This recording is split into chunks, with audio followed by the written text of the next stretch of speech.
Swords and Magic and Stuff is a game that I came across, I want to say, quite a while ago, and I started backing it on Kickstarter.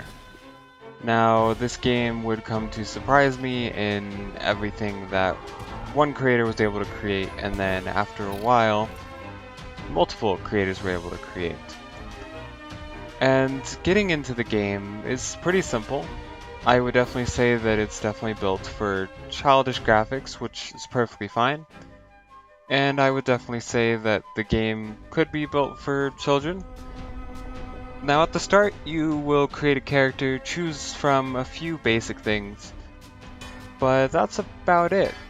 There's not really, much creation, but it's about as much creation as you would need. And I would say that the game so far has been wonderful. This tutorial is not too long. It doesn't hold your hand too much, but it'll hold your hand just enough to let you know this is how you play. Now, one thing that I did have an issue with early on is noticing that I was never told how to use a bow or never told how to use a slingshot. And you come across the quest quite early into the game, but you're never told, oh, you need to put this in your offhand to be able to use your bow, or to be able to use your not crossbow, or be able to use your bow or your slingshot. And this wasn't too much of an issue. It's just I eventually just gave up and just kind of played without it until I realized, yeah, I kind of need it. So, because of that, I ended up, asking on the Discord, and I found out the information, which was very appreciated, but, then I went off on my own onto my own adventure, and there was plenty of quests, plenty of stuff to do. I came across a man that needed help with a date. And before that, I came across a mayor that said that for me to get a horse, I would need to help more people out. So I go and help this guy, and I go back to the mayor, and he gives me, the access to the horse. And I honestly felt like this was pretty good. It's not really time gating, it was more just making sure to, not just let you go straight off and get onto a horse and, you're ready to go. And I appreciated this. It, honestly made me feel, as if I was more attached to the game. Like, I just arrived here on ship, of course I'm not going to be able to grab a horse. And overall, those quests went really well. Now we start getting into a little bit of problems. So because the game is in early access, and yes, I'm not saying that, oh, you shouldn't buy this because this is in early access. What I'm saying is take it at its face value. Yes, it's in early access. Yes, there's things missing. And early on, yes, there was bugs. And there still is some bugs for some games. So, for example, in my game right now, I cannot access the two special keys, the Chaos Key and not Chaos Key, the Onyx Key and the Dangerous Key. Those two keys I have no access to, and I cannot finish up the quest. Therefore, that's just a stuck quest for me.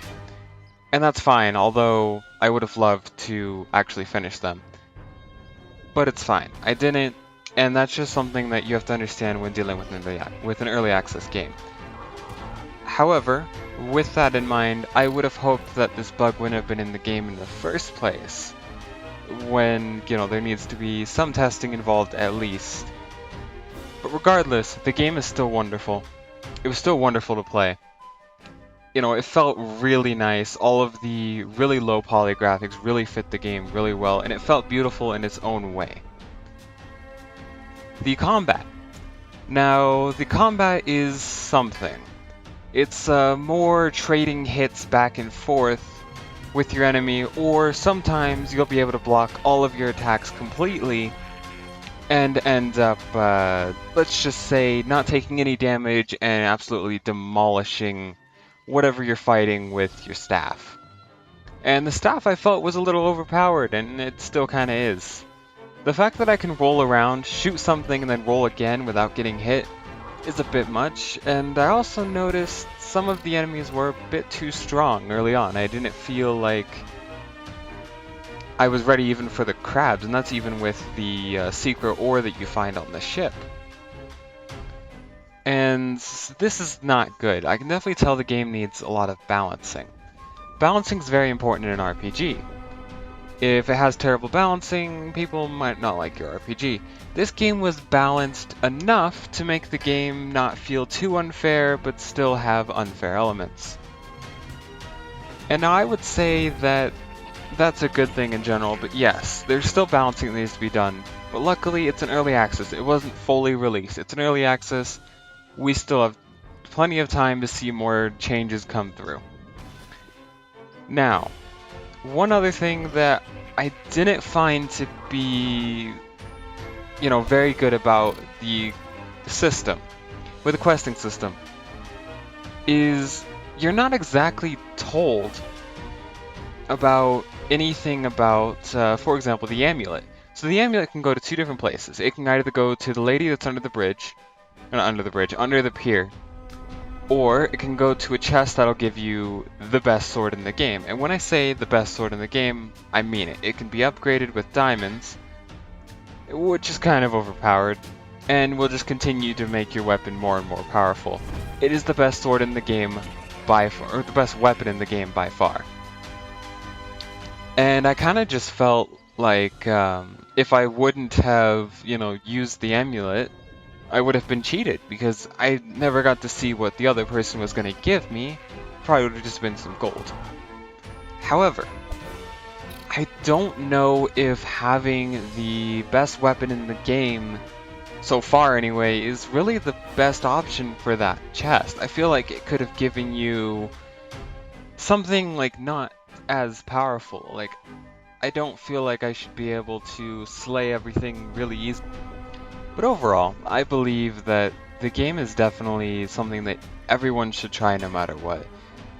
The game does have its ups and downs, and that's just something you have to expect with an early access game. Personally, I found the game was wonderful. The game really played to its own strengths, and the beauty of it in itself is amazing. It really makes the game feel, alive in its own way. And I really felt as if, adventuring in this small little land, really gave me, a glimpse of what Swords of Magic is truly going to be, and, how well it's being received. And I would say that I definitely can't wait until we actually get Kickstarter rewards, because those are not in yet. So if you backed them on Kickstarter, you're gonna still be waiting a little bit. That's okay. Also, the Switch adaptation that was promised is not here yet. Don't be discouraged, they are working on it. But other than that, overall, if I want to give this game a star rating so far in the early access experience, I'm going to give it a 7 out of 10. The reason why I'm giving it an okay rating is because of all the problems that I went through with playing it. Quests not working all the way, and kind of just being confused sometimes of where to go. Now, I understand that I don't want my hand being held at all in the, in playing this. But I believe that if I talk to someone and, let's say I got 10 quests, I'm not going to remember everything. So one example of this, I believe, is... I can't remember what quest that was.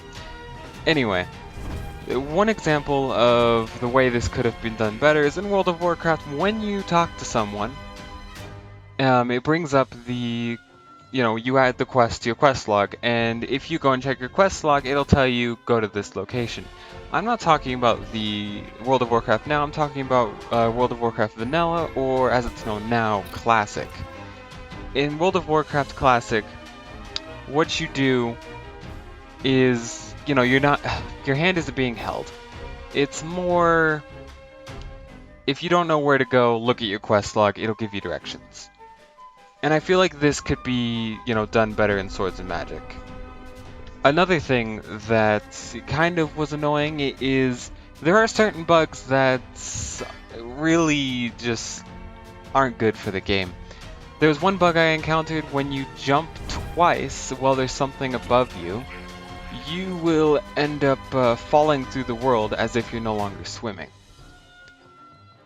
And this is bad when I was just trying to make sure there was nothing underneath the boat, so exploration was kind of cut short for me because then I just die. The death system, very wonderful choice. I really love the death system, but I feel like there shouldn't be a timer at all. I feel like instead of a timer, you should have to, choose where you want to go to. You shouldn't just automatically spawn, whatever you were closest to. I believe you should be able to die and, go wherever you want to. And the problem with the timer is you have a limited time to get to one of those things, or they just give you whatever the closest was. I feel like that's an okay system, but it definitely could be improved on. But overall, 7 out of 10. Wonderful job, Michael Kosha and your team. And thank you guys for watching. This has been T Killjoy, and I'll see you all next time. Goodbye!